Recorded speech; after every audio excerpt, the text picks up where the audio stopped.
ರಾಜ್ಯ ಕಾಂಗ್ರೆಸ್ ಸರ್ಕಾರ 3 ವರ್ಷ ಪೂರೈಸುತ್ತಿರುವ ಹಿನ್ನೆಲೆಯಲ್ಲಿ ತುಮಕೂರಿನಲ್ಲಿಂದು ಸಾಧನೆಯ ಸಾರ್ಥಕ ಸೇವೆಗಳ ಸಮರ್ಪಣೆ ಕಾರ್ಯಕ್ರಮವನ್ನು ಮುಖ್ಯಮಂತ್ರಿ ಸಿದ್ದರಾಮಯ್ಯ ಉದ್ಘಾಟಿಸಿದರು.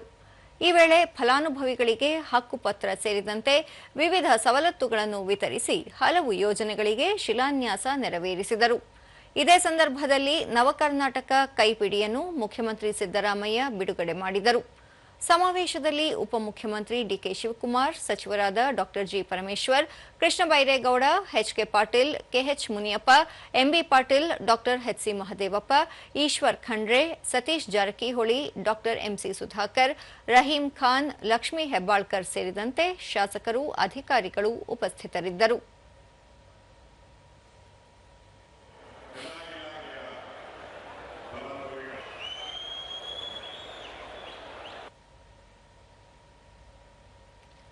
ಬಳಿಕ ಮುಖ್ಯಮಂತ್ರಿ ಸಿದ್ದರಾಮಯ್ಯ, ಸರ್ವರ ಕಲ್ಯಾಣ ರಾಜ್ಯ ಸರ್ಕಾರದ ಆದ್ಯತೆಯಾಗಿದೆ.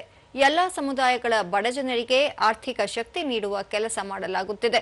ಕರ್ನಾಟಕದ ಮಾದರಿಗೆ ಆದ್ಯತೆ ನೀಡಲಾಗಿದೆ. ತಲಾ ಆದಾಯದಲ್ಲಿ ಕನ್ನಡಿಗರು ದೇಶದಲ್ಲೇ ಮುಂಚೂಣಿಯಲ್ಲಿದ್ದಾರೆ. ಜಿಎಸ್ಟಿ ಸಂಗ್ರಹಣೆಯಲ್ಲಿ ರಾಜ್ಯದ ಕೊಡುಗೆ ಅಪಾರವಾಗಿದೆ. ಸರ್ವ ಜನಾಂಗದ ಶಾಂತಿಯ ತೋಟ ಎನ್ನುವ ಆಶಯದೊಂದಿಗೆ ಸಂವಿಧಾನಬದ್ಧ ಅಭಿವೃದ್ಧಿ ಮಾರ್ಗದಲ್ಲಿ ನಾಡನ್ನು ಮುನ್ನಡೆಸುವುದು ನಮ್ಮ ಗುರಿ ಎಂದು ಹೇಳಿದರು. ನಾವು ಮೊದಲನೇ ಸ್ಥಾನದಲ್ಲಿ ಇದ್ದೇವೆ ಅಂತಕ್ಕಂಥ ಮಾತುಗಳನ್ನು ಹೇಳಲಿಕ್ಕೆ ಬಯಸ್ತಾ ಇದ್ದೇನೆ.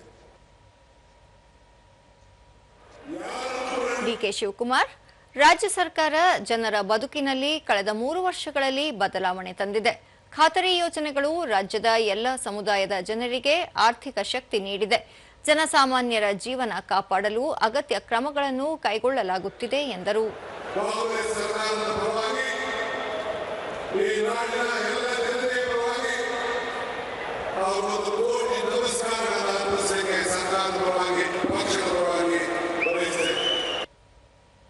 ಡಾ ಜಿ ಪರಮೇಶ್ವರ್, ಕೋಲಾರ, ಚಿಕ್ಕಬಳ್ಳಾಪುರ ಸೇರಿದಂತೆ ಬಯಲು ಸೀಮೆಯ ಜಿಲ್ಲೆಗಳಿಗೆ ಕುಡಿಯುವ ನೀರು ಒದಗಿಸುವ ನೀರಾವರಿ ಯೋಜನೆಯನ್ನು ಶೀಘ್ರದಲ್ಲೇ ಕಾರ್ಯಗತಗೊಳಿಸಲಾಗುವುದು.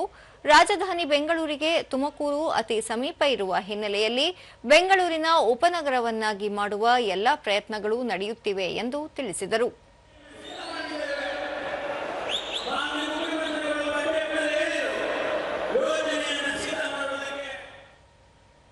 ಕೃಷ್ಣ ಬೈರೇಗೌಡ, ಕಂದಾಯ ಇಲಾಖೆಯನ್ನು ಜನಸ್ನೇಹಿಯಾಗಿ ಪರಿವರ್ತಿಸಲು ಎಲ್ಲ ಅಗತ್ಯ ಕ್ರಮ ಕೈಗೊಳ್ಳಲಾಗಿದೆ. ತುಮಕೂರು ಜಿಲ್ಲೆ ಸೇರಿದಂತೆ ರಾಜ್ಯಾದ್ಯಂತ ಜನರಿಗೆ ಕಂದಾಯ ಸೇವೆಯನ್ನು ಒದಗಿಸಲು ಸರ್ಕಾರ ಕೆಲಸ ಮಾಡುತ್ತಿದೆ ಎಂದರು.